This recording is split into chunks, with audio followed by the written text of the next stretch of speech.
8, ahí nuestro pasaje, por favor. El versículo clave es el versículo 6. Salmo 78, 6.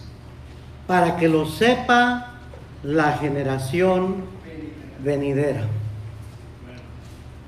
Y he titulado el tema del mensaje de esta manera: pensando en nuestras futuras generaciones. Pensando en nuestras futuras generaciones. A veces no pensamos en nuestras futuras generaciones, pero déjeme decirle, ¿quién sí está pensando en las futuras generaciones? Y ese es Dios. Amén. Entre los versículos 5 y 6, aquí el salmista, Asaf, y el Espíritu Santo, por supuesto, nos hace ver o nos da a entender que hay 4 generaciones mencionadas. Primeramente dice en el versículo 5: Él estableció testimonio en Jacob y puso ley en Israel, la cual mandó a nuestros padres. Primera generación. Estos son los hijos. Asaf está mencionando a nuestros padres. Que la notificasen a sus hijos. Ya Asaf es uno de sus hijos. Para que lo sepa la generación venidera y los hijos que nacerán. Ahora ya está refiriéndose a los hijos que él y ellos iban a tener, que estaban teniendo. Y luego dice, y los que se levantarán, o sea, nuestros hijos que se van a levantar y van a hacer su vida, lo cuenten a sus hijos. ¿Sí me está siguiendo? A fin de que pongan en Dios su confianza y no se olviden de las obras de Dios, que guarden sus mandamientos. Dios está interesado en más que un individuo. Está interesado en más que una pareja. Y doy gracias a Dios. Les he contado muchas veces mi testimonio. Doy gracias a Dios que mi esposa y yo fuimos salvos casi al mismo tiempo. Un domingo yo, el siguiente domingo ella. Y el Señor empezó a transformar nuestro hogar. Pero Dios estaba más interesado que nada más en Alfredo Gómez. Y Dios estaba más interesado que en Ana Gómez. Y que en nuestro matrimonio. Él estaba pensando más todavía que en nuestros hijos, nuestros 3 hijos. Él estaba pensando en los hijos de nuestros hijos y en los hijos de ellos también. En toda nuestra descendencia. En toda su descendencia, hermano, hermana. Y esto va para ti también, joven y señorita. Porque si te fijas, Asaf aquí da a entender que algunos de su generación todavía no tenían hijos, porque dicen, y los hijos que nacerán. Y tú todavía no tienes hijos. Pero al menos que Cristo venga antes, o que te mueras por alguna razón, lo más seguro es que te vas a casar, y vas a formar una familia, y vas a tener hijos. Los hijos que nacerán. Y Dios ya lo que está obrando en tu vida, no nada más está pensando en ti, sino en tus hijos, y los hijos de ellos, y los hijos de ellos. Entonces debería de importarte a ti. Dios está interesado en toda una descendencia. Mire conmigo Malaquías, capítulo 2. Malaquías es el último libro del Antiguo Testamento antes de Mateo. Malaquías fue el último profeta en profetizar a Israel antes de que pasaran 400 años de silencio. Que Dios, francamente, Dios estaba fastidiado con su pueblo. Y no les volvió a hablar. La siguiente vez que Dios se manifestó a su pueblo fue a través de su Hijo Jesucristo. Con el nacimiento de Cristo. El siguiente profeta en levantarse y profetizar fue Juan el Bautista. En el Nuevo Testamento. Entonces aquí en Malaquías es un libro, una profecía de reproche. Y dice en el capítulo 2, versículo 11: Y a propósito, Dios se está dirigiendo a los líderes religiosos, espirituales del pueblo de Israel y de Judá. Esta es una profecía para ellos, para los líderes. Y mire lo que les dice el capítulo 2, versículo 11. Prevaricó Judá, y en Israel y en Jerusalén se ha cometido abominación, porque Judá ha profanado el santuario de Jehová que él amó, y se casó con hija de Dios extraño. Jehová cortará de las tiendas de Jacob al hombre que hiciese esto, al que vela y al que responde y al que ofrece ofrenda a Jehová de los ejércitos. Estaba hablando a sacerdotes, estaba hablando a líderes religiosos que trabajaban en el templo, que trabajaban en las cosas de Dios. Y les está diciendo Dios, están sirviendo, pero se han convertido abominables ante mis ojos. Y les dice, porque se casaron con hijas de dioses extraños. Eso es lo que habían hecho. Versículo 13, y esta otra vez haré descubrir el altar de Jehová de lágrimas, de llanto y de clamor. Así que no miraré más a la ofrenda para aceptarla con gusto a vuestra mano. Estos eran personas que servían en el templo. Y Dios dice, no voy a ver todo lo que hacen en el templo, las ofrendas, los sacrificios, los oficios que hacen. No me satisfacen, no me agradan. No lo voy a aceptar de vuestras manos.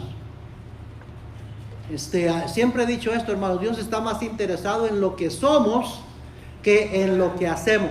Así es. Y podemos estar bien ocupados, sirviendo, pero si no estamos siendo la clase de cristianos que agrada a Dios, Dios no se agrada de todo nuestro servicio. Nuestro servicio no va a hacer que Dios mire para otro lado y no vea nuestro pecado. Amén, hermanos. Versículo 14, más diréis, ¿por qué? Preguntaron, ¿por qué? ¿Por qué? ¿Qué hemos hecho malo? Estamos sirviéndote, ¿no? Estamos en la iglesia, ¿no? Estamos ocupados haciendo la obra de Dios, ¿no? A veces nos engañamos pensando que porque estamos aquí, no faltamos, y canto en el coro, sirvo en guardería, gano almas, que todo está bien con Dios. Y Dios dice, no, porque yo miro el corazón, yo miro tu vida, tus actitudes, tu familia, tu hogar. No seas una cosa en la iglesia, otra cosa en tu hogar, allá afuera. Entonces ellos preguntan, ¿por qué? Y luego contesta Dios, porque Jehová ha testiguado entre ti y la mujer de tu juventud, contra la cual has sido desleal, siendo ella tu compañera y la mujer de tu pacto. Mire, Dios se está metiendo con el matrimonio de ellos. Hay algunos cristianos que se ponen a la defensiva, incómodos, nomás el pastor empieza a hablar acerca del matrimonio, de los hijos, como casi diciendo, y pues, ¿para qué se mete el pastor en eso? ¿Cómo que para qué se mete el pastor en eso? Dios está interesado en cómo vivimos nuestras vidas afuera de la iglesia. Porque cualquiera es buen cristiano dentro de la iglesia, pero ¿cómo vives tu vida fuera de la iglesia? ¿A Dios sí le interesa?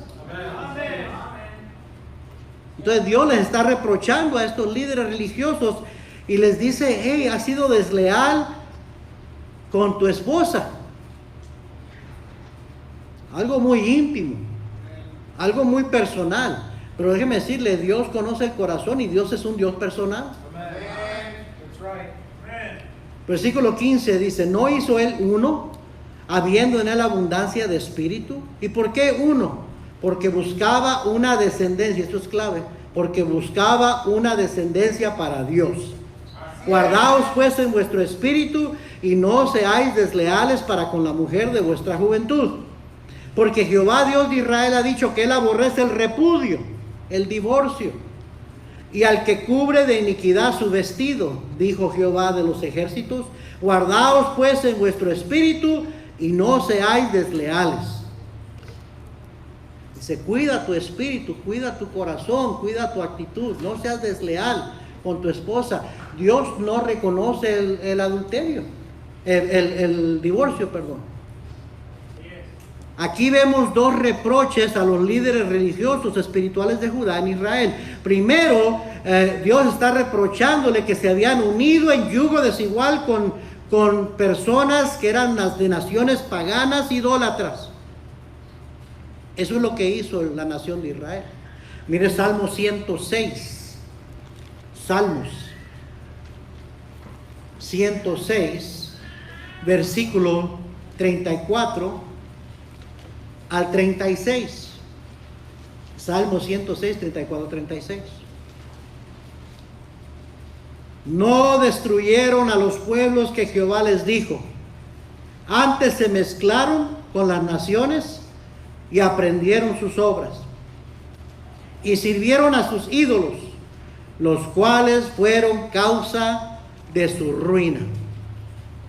El resultado de la falta de la desobediencia de Israel y su falta de separación causó que arruinaran a sus familias, a sus hijos, a su descendencia.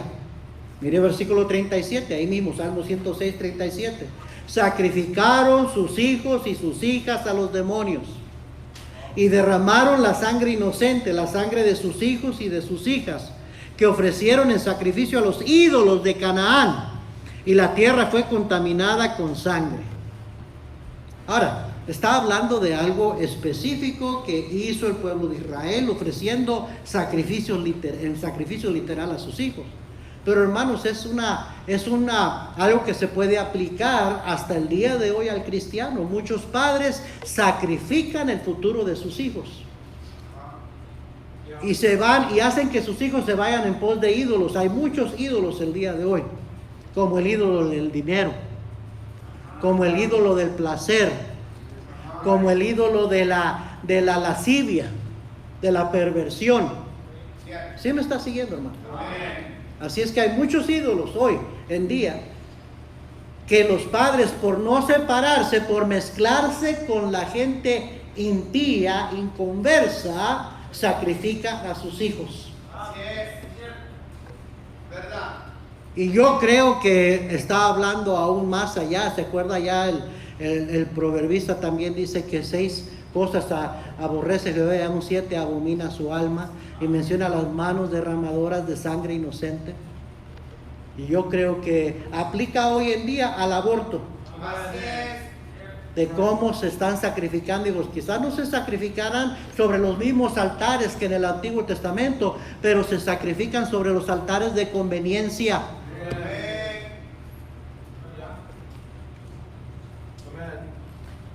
¿Y cuántos niños están siendo abortados?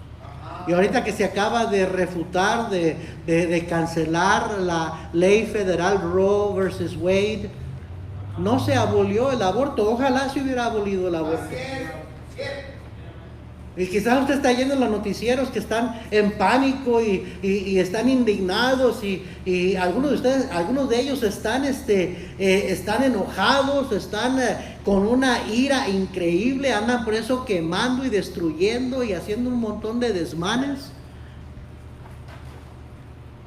como pretexto de que están quitando los derechos de aborto. En primer lugar, el aborto no es ningún derecho. No es un derecho humano. Y eso lo han dicho, it's a human right. ¿Quién dijo eso? Tú no tienes derecho a quitarle la vida a otro ser humano. Y una criatura dentro del vientre es otro ser humano. Eso es asesinato, es homicidio.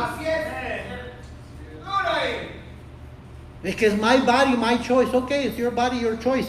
Pero ese baby no es your body.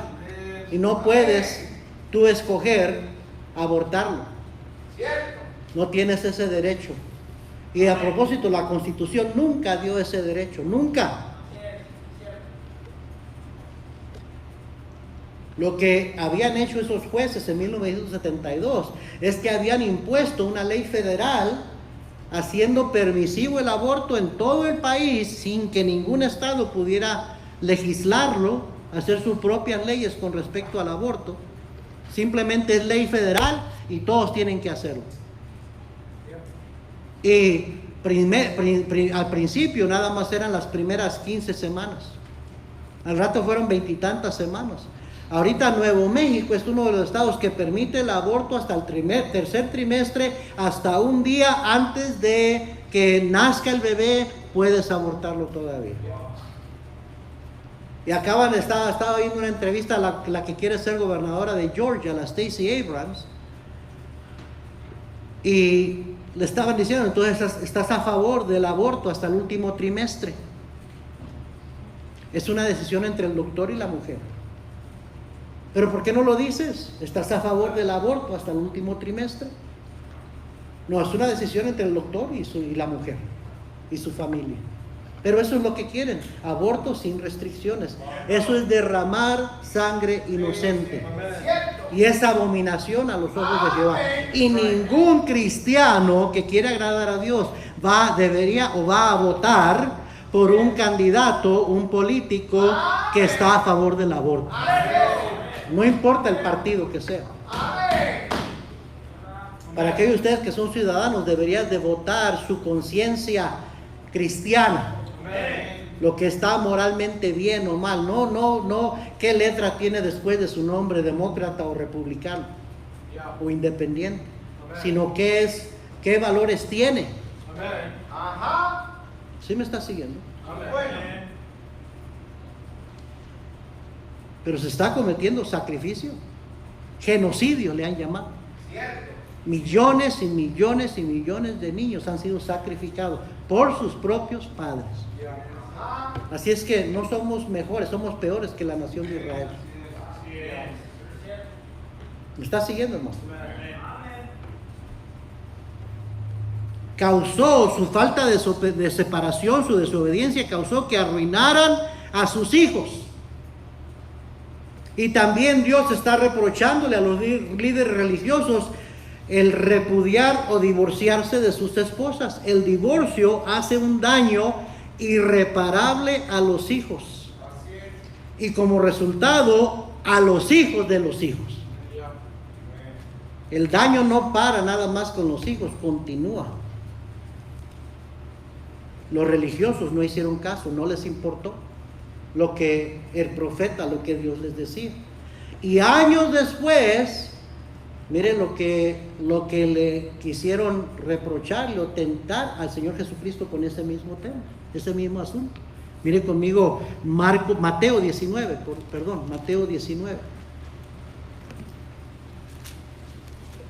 Ahora, si usted ha pasado por el divorcio, no es mi intención hacerle sentir mal. Y yo entiendo, cada caso es diferente, cada situación es diferente. Y hay personas que han sentido que no tienen otra opción. Pero eso no cambia que Dios no le agrada y no lo aprueba. Muy aparte de mi situación y lo que me pasó a mí, cómo yo me siento, Dios sigue diciendo que Él no aprueba el divorcio. Y ojalá que usted, si eso le sucedió a usted, por lo menos reconozca, pues, no estuvo bien lo que hice. Quizás, ¿verdad? Sentí que no había otra opción, pero reconozco que no fue lo mejor. Y especialmente no para darle cuentas a nadie, porque a nadie más le importa su vida personal, pero a sus hijos. Nunca justifique su divorcio delante de sus hijos. Porque déjeme decirle, quizás no se lo van a decir, pero hasta más le van a reprochar en un día si usted trata de justificar el por qué se divorció. Por lo menos deberíamos de ser honestos y decir, fue mala decisión, no fue lo mejor, yo sé que les hice daño, perdónenme por hacerles eso. Pero no lo defienda, no lo trate de justificar, porque no hay justificación. Y déjenme volver a decir, hay separación y hay divorcio. Y yo he aconsejado a algunas hermanas que se separen de sus esposos por la situación en que están. Porque a veces hay abuso físico o a veces hay infidelidad no arrepentida. Y en esa situación, pues ¿qué estás haciendo con ese hombre? Pero eso no quiere decir que te divorcies y termines con el matrimonio. Porque después vienen daños irreparables. ¿Sí me está siguiendo? Mateo 19, versículo 1. Aconteció que cuando Jesús terminó estas palabras, se alejó de Galilea y fue a las regiones de Judea, al otro lado del Jordán. Y le siguieron grandes multitudes y lo sanó allí. Entonces vinieron a él los fariseos tentándole y diciéndole. O sea, no iban sinceramente, honestamente, para hacerle una pregunta sincera de corazón. Iban para tentarle, para picarle, a ver si podían hacer que el Señor dijera algo para contradecir la ley de Dios. Dice, ¿es lícito? Le preguntaron, ¿es lícito al hombre repudiar a su mujer por cualquier causa? Él respondiendo les dijo, ¿no habéis leído que el que los hizo al principio, varón y hembra los hizo? Me gusta lo que el Señor Jesús hace, los lleva a la Biblia, los lleva a Génesis, lo lleva al principio, a la creación. Y pues, ¿qué no has leído lo que dice la Biblia? ¿Por qué tratamos de justificar nuestro mal proceder como cristianos cuando supuestamente conocemos lo que dice la Biblia? Amén. Y ahora estos eran fariseos, eran los intérpretes de la ley, los que conocían la ley al derecho y al revés. Y le dice, pues, ¿que no habéis leído lo que dice Génesis? Dice, y dijo, por esto el hombre dejará padre y madre, versículo 5, y se unirá su mujer, y los dos serán una sola carne. Ahora ya está entendiendo por qué acá en el Antiguo Testamento, en Malaquías, el profeta pregunta a los sacerdotes, ¿no hizo él uno? Y a eso se está refiriendo, al matrimonio. ¿No hizo él uno?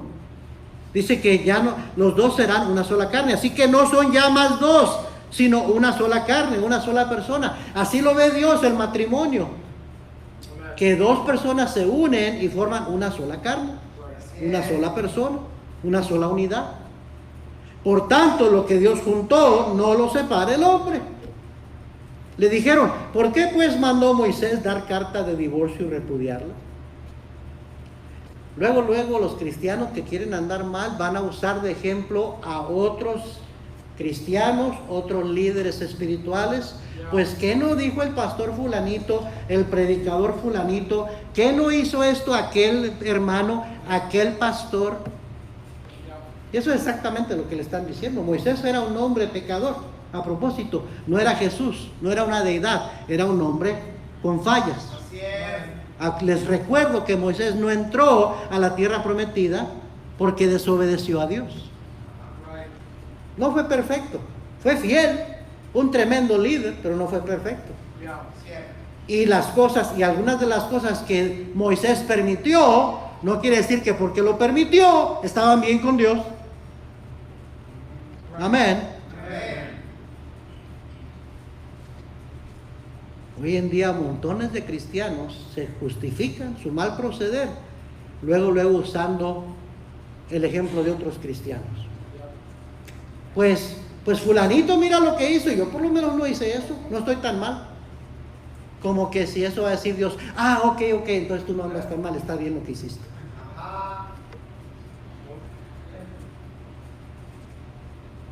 Le dijeron, ¿por qué pues mandó Moisés dar carta de divorcio y repudiarla? Él les dijo, por la dureza de vuestro corazón. Moisés os permitió repudiar a vuestras mujeres. Al principio no fue así. Quieren que sepan la verdad. Moisés se sintió presionado, lo presionaron. Y por la dureza de su corazón les permitió repudiar a su mujer. Pero al principio no fue así. Así es. Versículo 9, y yo os digo, ¿quién es yo? Es Cristo. ¿Quién es Cristo? Dios. Amén. Y yo os digo, les dice Cristo, que cualquiera que repudie a su mujer, salvo por causa de fornicación, y esto no es lo que usted piensa. Fornicación es el acto sexual antes del matrimonio.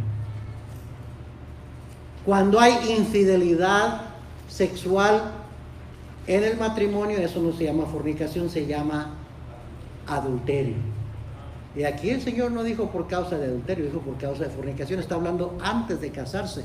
Para el judío había la ley del desposorio. Por eso José, cuando supo que María estaba esperando, quiso dejarla. Así es. Porque la gente iba a deducir que María había fornicado. Y él tenía salida. Él tenía salida de no cumplir con su compromiso de casarse con ella. porque todavía no se había consumado el matrimonio, todavía no había habido una boda, ni una noche de bodas. ¿Se me está siguiendo? Pero la ley del desposorio era un contrato legal y te podías zafar por causa de fornicación. Pero fornicación no es lo mismo que el adulterio. ¿Sí está aprendiendo algo? Dice, y os digo que cualquiera que repudia a su mujer, salvo por causa de fornicación, y se casa con otra, adultera. Y el que se casa con la repudiada, adultera. Le dijeron sus discípulos, si es así la condición del hombre con su mujer, no conviene casarse. Entonces él les dijo, no todos son capaces de recibir esto, sino aquellos a quienes es dado. Y verdad, versículo 12 habla acerca de los eunucos y todo eso, del don de incontinencia. No voy a entrar a eso, pero entiendo cuando el Señor les dice no todos son capaces, yo lo aplico así, no todos son capaces de guardarse y ser leales, fieles a su esposa. Se toma un compromiso, se toma carácter. Amén, hermanos. Así hoy en día hay muchos cristianos que francamente no les importa. No les importa lo que sus acciones va a hacerle a sus hijos. El daño que va a causarle a sus hijos. Y mucho menos a los hijos de los hijos. Ahora, muchas veces hermanos han pasado por la triste experiencia de un divorcio, pero hasta cierto punto fue porque eran nuevos en la fe o antes de ser cristianos y había muchas cosas que no entendían todavía y dicen, si hubiera sabido lo que ahora sé, no hubiera hecho eso. Pero cuando uno ya sabe, ya es cristiano y sabe lo que dice Dios acerca del divorcio, y sí los hay. Y los pastores tratamos con parejas que están teniendo problemas y uno les dice, esa no es la solución, esa no es la salida, y al fin de cuentas de todas maneras terminan haciéndolo, diciendo, no me importa. Yo he dicho que detrás de todo divorcio hay dos personas egoístas. ¿Sabe lo que es el egoísmo? Egoísmo pensando en lo que yo siento. ¿Cómo yo me siento? Es que esto que me hizo no lo puedo perdonar. Es que ya no siento que le amo. Es que ya me ha fallado muchas veces. Y es lo que tú sientes. ¿Y qué es lo que tus hijos van a sentir? ¿Qué es lo que tus hijos van a pensar? ¿No te importa eso?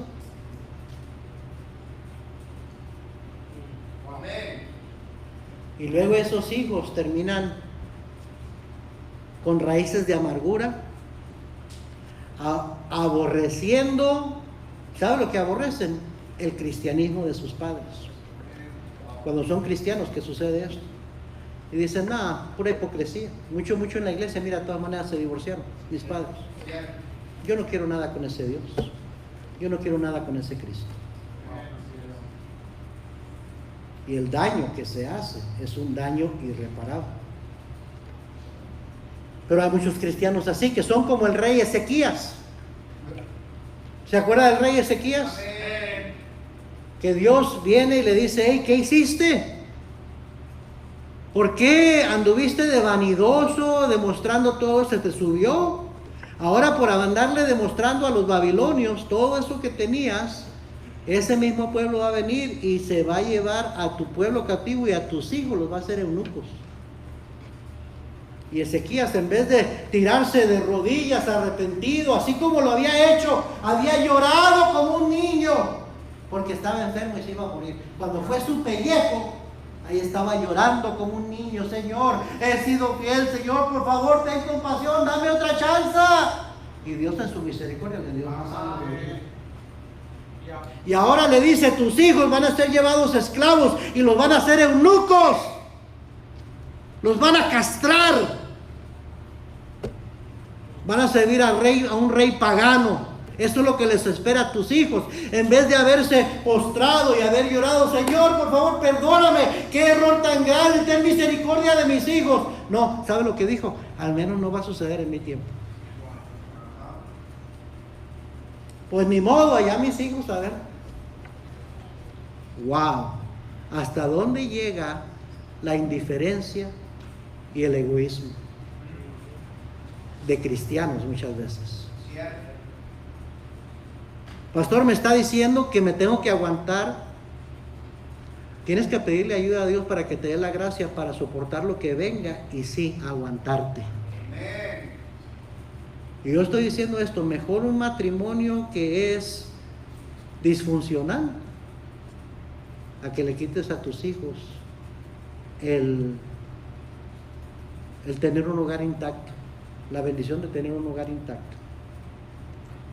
Si hay manera de que se pueda salvar ese matrimonio, debería de intentar salvarlo. Y yo estoy volviendo a decir, hay situaciones diferentes, cada situación es diferente. Y una cosa es separación, otra cosa es divorcio. ¿Sí me está siguiendo? Amén. ¿Qué clase de cristianos serán nuestros hijos? Alguien respondió de esta manera: la misma clase que nosotros y un poco peor. No un poco mejor, un poco peor. ¿Qué clase de cristianos serán nuestros hijos? La misma clase que nosotros somos y un poco peor. Yo no sé si ustedes recuerdan al pastor Noé Mendoza, ha venido a predicar varias veces. Y en una ocasión el pastor Mendoza, hablando acerca de los hijos, de la familia, hizo la siguiente declaración. Y qué cierta es esta declaración: padres apáticos producen hijos rebeldes. Hijos rebeldes producen hijos paganos. Y esa declaración nos debería dejar con escalofríos a los padres. Mi indiferencia, mi apatía, lo único que va a producir es rebeldía en mis hijos. Rebeldía en contra de Dios, en contra de su palabra. Y ellos, ¿qué clase de hijos van a tener? Van a tener hijos paganos, que no van a siquiera a saber nada de Dios. ¿Se puede imaginar eso? Que cuando Cristo le salvó a usted, Él estaba pensando en sus hijos, sus nietos, sus bisnietos. Así es. Queriendo que toda su descendencia fuera salva y temieran a Dios y vivieran para el Señor, pero por decisiones, por actitudes incorrectas, echamos a perder la obra que quiere hacer Dios y se pierde la siguiente generación. Estamos hablando nada más de un poquito de indiferencia, hermanos. Eso es lo que va a producir. Salmo 106, versículo 40, aquí lo comprueba la palabra de Dios, lo que pasó con Israel. Salmo 106, versículo 40. Ya leímos que sacrificaron a sus hijos y a sus hijas. Versículo 39, se contaminaron así con sus obras y se prostituyeron con sus hechos. Dios llama la infidelidad espiritual, le llama adulterio espiritual. Por eso aquí ese lenguaje, esas palabras, se prostituyeron con sus hechos. Usted sabe lo que pasó con Salomón. Salomón comenzó bien, pero amó a muchas mujeres que no eran de su pueblo, que eran idólatras, y que terminó él mismo levantando altares a los dioses paganos de sus mujeres.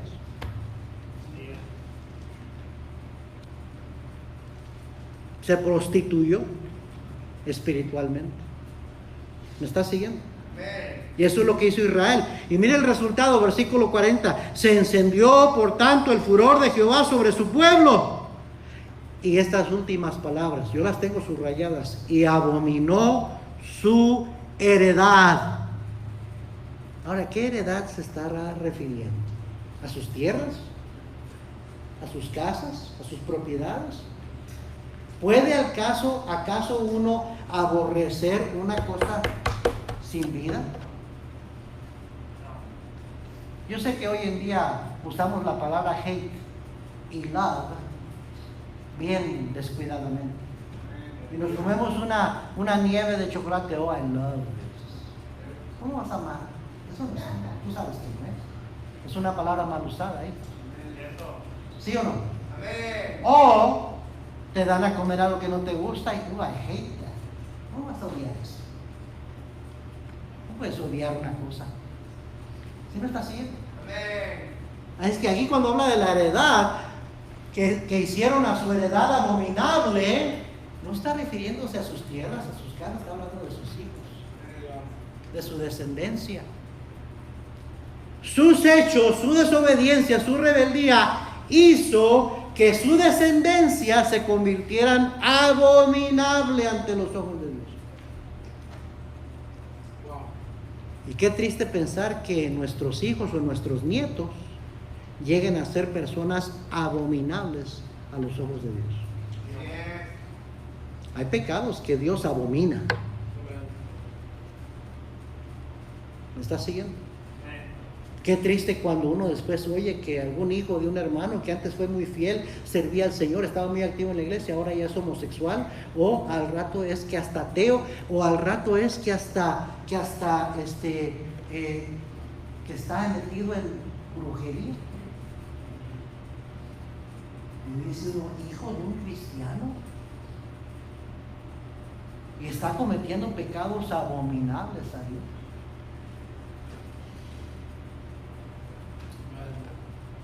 Amén.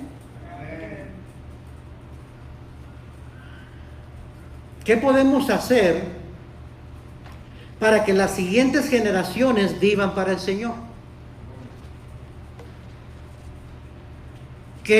Para aquellos de ustedes que sirven, muchos aquí sirven, y gloria a Dios por ustedes que quieren servir al Señor.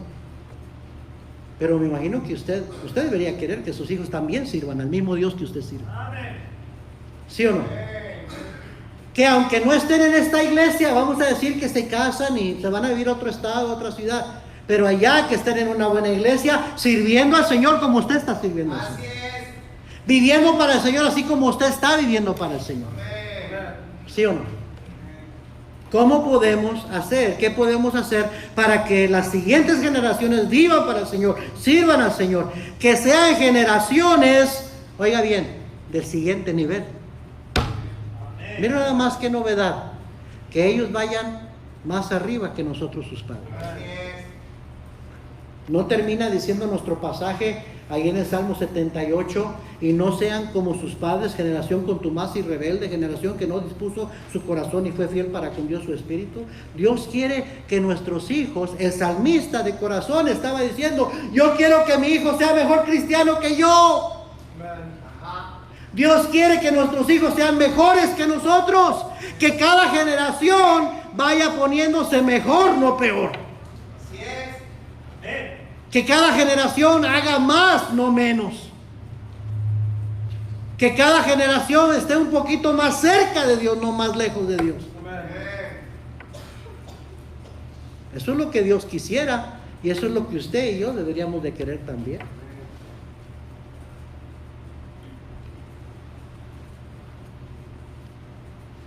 ¿Qué podemos hacer para que las siguientes generaciones vivan para el Señor? Número 1, dice ahí en el versículo 5, estamos 78:5.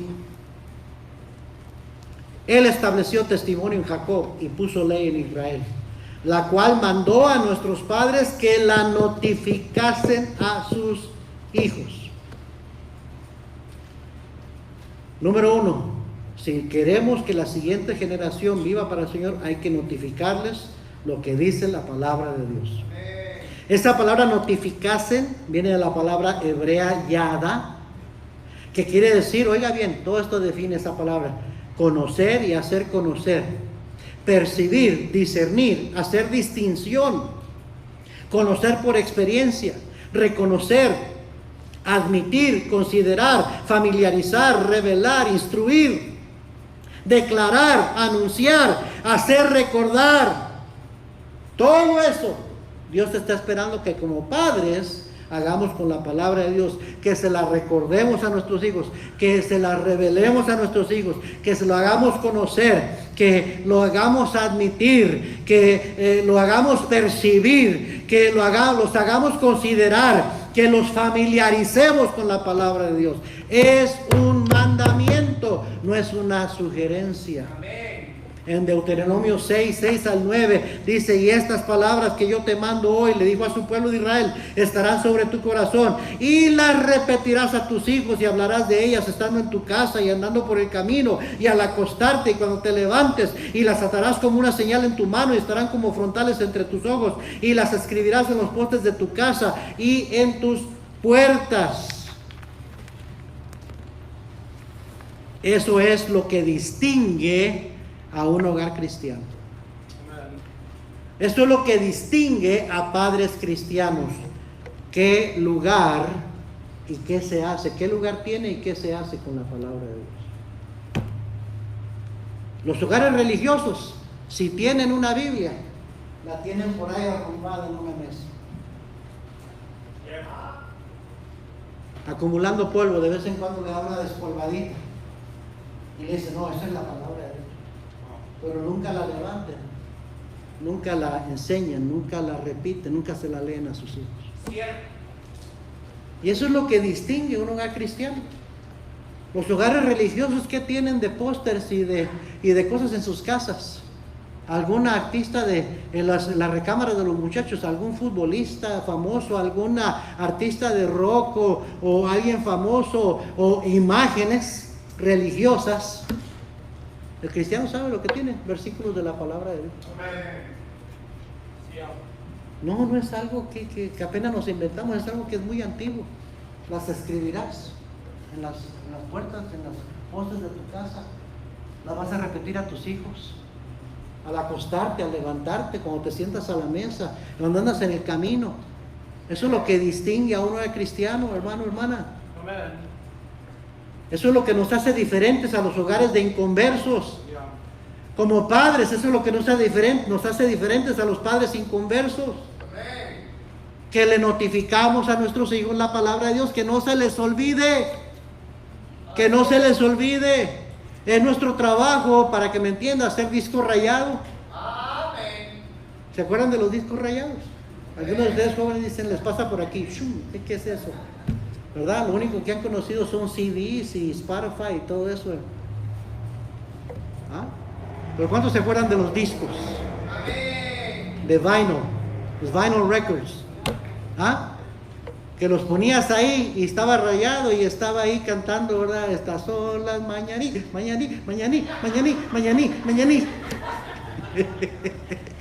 Y tenía uno que mover la aguja. ¿Sí o no? Allá en el rancho, allá donde vivía. ¿Se acuerdan? Y los padres deberíamos de ser discos rayados. Amén. No, hijo, la palabra de Dios dice así. Mira, hijo, con esa actitud, mira lo que dice la Biblia. Dios va a tratar contigo. No, eso no es correcto. Ese programa no está bien. Mira lo que está haciendo ahí, lo que está metido a tu corazón. Y luego la abundancia del corazón habla en la boca. Y la Biblia dice: sobre toda cosa guardada, guarda el corazón, porque de él mana la vida. Cuida tu corazón, hijo. ¿Por qué andas repitiendo esas palabras, hijo? Se dice en la Biblia: ninguna palabra corrompida salga de vuestra boca. Ese es el trabajo de los padres. Así es. Recordar a los hijos, repetir a los hijos lo que dice la palabra de Dios. Hasta que se fastidien. Pues qué importa que se fastidien. Ese es el trabajo de los padres. Dios nos encargó a su pueblo que notificásemos a nuestros hijos la palabra de Dios. Quiere que la siguiente generación no se olviden de las obras de Dios, no se olviden de la palabra de Dios, que se acuerdan de Dios, que teman a Dios, que confíen en Dios. Usted notifíqueles la palabra de Dios. Ese es su trabajo, mi trabajo. Número 2. Regrese a Salmo 78.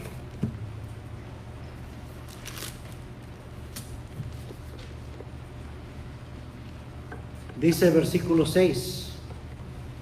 La última parte: y los que se levantaran lo cuenten a sus hijos. Mire versículo 2. Abriré mi boca en proverbios, hablaré cosas escondidas desde tiempos antiguos, las cuales hemos oído y entendido que nuestros padres nos las contaron. No las encubriremos a sus hijos, contando a la generación venidera las alabanzas de Jehová y su potencia y las maravillas que hizo. Número 2, quiere que sus hijos sean una descendencia para Dios. Cuénteles lo que el Señor hizo por usted. Amén. Hay que contarles a los hijos lo que el Señor hizo por nosotros. Qué importante es que nuestros hijos sepan lo que Cristo hizo en nuestras vidas, por nuestro matrimonio, por nuestro hogar. Amén. Pacientemente esperé en Jehová, y se inclinó a mí, oyó mi clamor, y me hizo sacar del pozo de desesperación del lodo cenagoso. Ese era yo, hijo. De ahí me sacó el Señor, del pozo de desesperación del lodo cenagoso. Puso luego mis pies sobre peña y enderezó mis pasos. Nuestra vida era así, pero en Cristo cambió, el Señor la cambió. Puso luego en mi boca cántico nuevo, alabanza a nuestro Dios. El Señor transformó nuestra vida, hijo. Hija, el Señor cambió mi vida. Yo les he contado a mis hijos cómo mi mamá, su abuelita de ellos fue salva. Yo vi a mi mamá pasar al frente y aceptar a Cristo y ser bautizada. Y nos llevaba a la iglesia a pesar de que mi papá no quería nada con la iglesia. Y se enojaba mucho. Y eran pleitos seguros. Y mi papá a veces cuando estaba tomado gritaba, maldecía. Y hasta le quería poner la mano, le puso la mano encima varias veces a mi mamá. Antes de ser cristiano. Pero les he contado cómo mi mamá fue salva, cómo nos llevaba a la iglesia, cómo mi abuelita, la mamá de mi mamá, me oraba por mí y me hablaba de Cristo cuando yo era un joven. Les he contado de cómo mi papá, su abuelito, su grandpa, fue salvo y cómo Cristo transformó su vida. Les he contado a nuestros hijos, les hemos contado cómo era nuestro hogar antes de ser salvos, su mamá y yo, cómo nos tratábamos. Pero sobre todo, ellos pudieron ver con sus ojos nuestra devoción personal en casa y también en la iglesia. Y siempre haciéndoles presente a nuestros hijos, nosotros les servimos al Señor por lo que Él hizo por nosotros. Él nos rescató del pozo de desesperación del lodo cenagoso. Cuéntele a sus hijos, ellos necesitan escucharlo. Ellos necesitan escuchar cómo Cristo cambió su vida, lo que hizo con su vida. Amén, hermanos. Amén. Número 3, Salmo 78, versículo 4, la última parte. Dice, contando a la generación venidera las alabanzas de Jehová y su potencia y las maravillas que hizo. Versículo 7, la última parte. La penúltima, y el tercer renglón. Y no se olviden de las obras de Dios. Número 3, quiere que esa siguiente generación viva para el Señor, sirvan al Señor, demuéstreles un cristianismo que glorifica y alaba al Señor. Demuéstreles, no nada más hábleles, demuéstreles.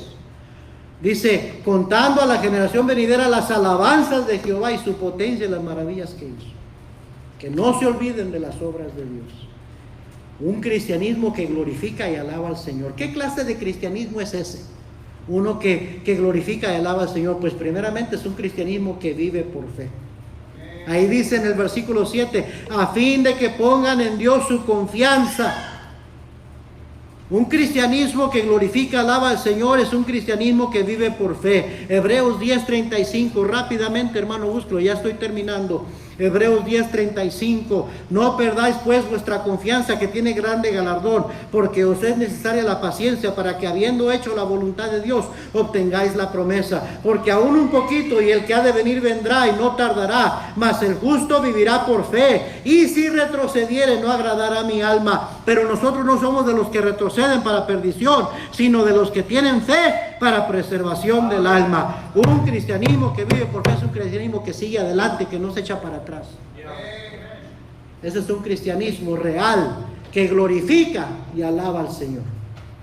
Un cristianismo que prosigue hacia adelante, así como Pablo le escribió a los filipenses: no pretendo haberlo ya alcanzado, sino que prosigo por ver si logro hacer aquello por lo cual fui también nacido. Dejando ciertamente lo que queda atrás, me extiendo hacia adelante. Esa es una vida que glorifica y alaba al Señor, una vida que sigue hacia adelante, porque dice: yo no me agrado de los que se echan para atrás. Amén, hermanos. ¿Qué clase de cristianismo es ese que glorifica y alaba al Señor? Un cristianismo obediente. Ahí está en el Salmo 78. A fin de que pongan en Dios su confianza y no se olviden de las obras de Dios, que guarden sus mandamientos. El fin, la meta, es que nuestros hijos sean mejor que nosotros, no peores. Versículo 8: y no sean como sus padres. No, que sean mejores que sus padres. Amén. ¿Qué clase de cristianismo es ese que glorifica y alaba al Señor? Un cristianismo fiel a Dios. Dice la última parte del versículo 8: generación que no dispuso su corazón ni fue fiel para con Dios su espíritu. Mire, Dios le da mucha importancia y valor a la fidelidad. Y la Biblia nos habla mucho acerca de la importancia de ser fieles al Señor. El salmista, allá en Salmos capítulo 12, versículo 1, dice las siguientes palabras: salva, oh Jehová, porque se acabaron los piadosos, porque han desaparecido los fieles entre los hijos de los hombres. Sí, cada día, cada año, entre más pasa el tiempo, menos gente fiel se encuentra. Es una rareza encontrar gente fiel. Hombres fieles a su esposa, esposas fieles a su esposo, cristianos fieles al Señor, fieles a su iglesia, fieles a la palabra de Dios. ¿Sí me está siguiendo? Pero Dios valora la fidelidad. Quizás no seamos perfectos, pero nuestros hijos deberían de ver que fuimos fieles. Amén, hermanos. Qué importante es esta característica que cada día es más rara. Cristianos fieles tienen un impacto que alcanza a generaciones futuras. Todavía yo estoy siendo impactado por la fidelidad de mi tío Teodoro. Mi tío es el que le habló a mi mamá de Cristo, y él es el que nos llevaba a la iglesia semana tras semana, tras semana, tras semana. Y hasta el día de hoy, yo cuando el Señor me llamó para el ministerio, ¿sabe a quién fue una de las primeras personas que quise ir a contarle? A mi tío. Y qué gozo le dio, qué gusto le dio saber que Dios me había llamado al ministerio, porque Él invirtió en mi vida.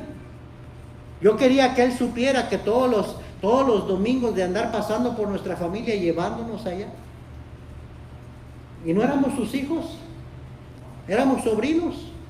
Y él no era mi tío de sangre, no era hermano de mi mamá, era esposo de la hermana de mi mamá, era un tío político. Pero aún así se interesó y me aconsejó muchas veces, me corrigió muchas veces. Entonces yo quería decirle: tío, todo lo que hiciste no fue en vano. Mira, el Señor ahora me llamó, yo voy a ser un predicador. Les he contado del hermano Castro Ramos, ese diácono fiel. Ese hermano me enseñó a mí a ganar almas. Ese hermano me dio la oportunidad de poder servir al Señor en la música de la iglesia. Ese hermano, la noche que murió, fue a visitar, a discipular, a ganar almas. Y llegó a su casa esa noche y murió. Ya viejito, le dio un infarto. Y ganó un alma antes de terminar su carrera. Me acuerdo el cuadro que hizo el pastor, y por ahí lo tengo todavía, el cuadro del hermano Castro Ramos, de su testimonio y su funeral. Cómo me pesó, cómo me cargó, cómo le di gracias a Dios por la influencia de ese viejito, por su fidelidad. No se diga, hermano, mi papá, el Señor lo transformó. Y lo único que puedo decirles de él, después de que Cristo le salvó, fue otro hombre. Y una cosa les puedo decir: mi papá fue fiel. Y eso ustedes mismos testifican de eso. Amén. Mi papá siempre aquí estuvo en la iglesia, siempre sirviendo al Señor, cumpliendo su ministerio, siendo generoso para la obra del Señor, ganando almas. Y terminó su carrera fiel al Señor. Y cuando lo enterramos a él, lo enterramos con su Nuevo Testamento en el ataúd y como 54 papelitos de almas salvas que él mismo había ganado en los últimos 5 o 6 años. Y ese legado me dejó mi papá de fidelidad.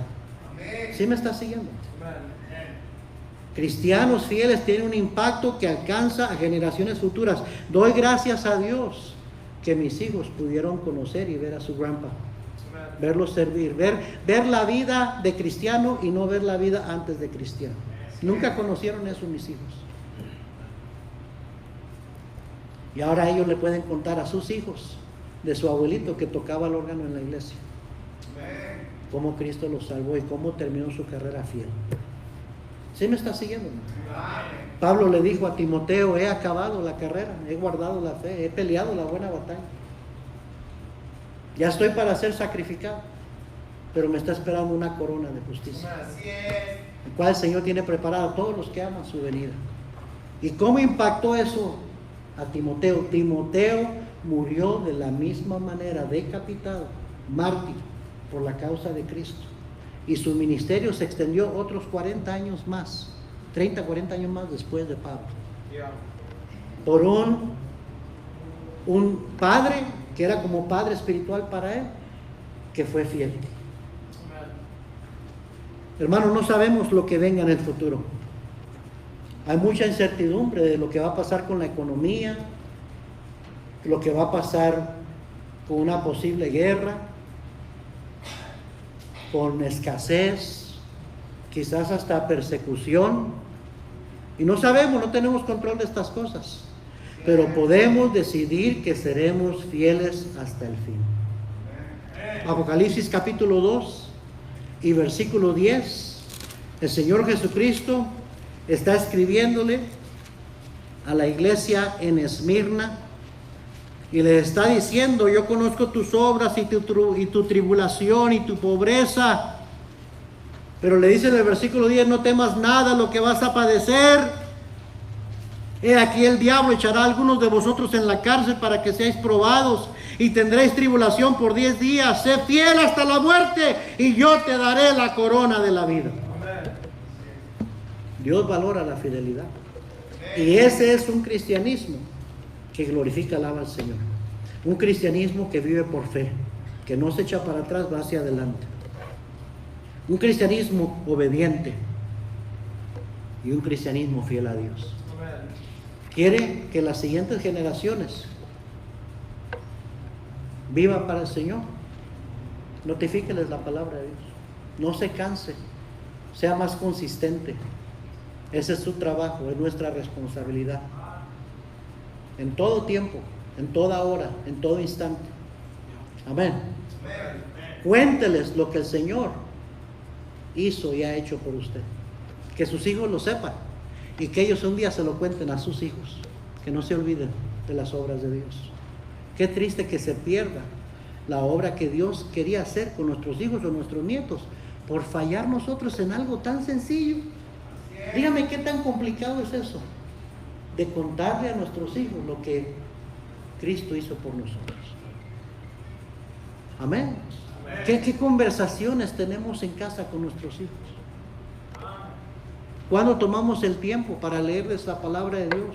O simplemente para recordarles lo que la palabra de Dios dice, para contarles lo que Cristo hizo en nuestras vidas. Y demuéstreles un cristianismo que glorifica, alaba al Señor. Que sus hijos puedan ver en usted que vive por fe, que es obediente y que es fiel. Y que es fiel. Y mire, no hay garantía 100%, pero usted tiene una buena probabilidad de que sus hijos, las futuras generaciones, hay que pensar en las futuras generaciones. ¿Qué clase de cristianos van a ser? Y haciendo esas cosas, tienen mucha más probabilidad de ser una generación que confíe en Dios primeramente, que no se olviden de sus obras, que guarden sus mandamientos, que sean mejores que sus padres. Vamos a orar, todos cerrados. Señor, bendice tu palabra en esta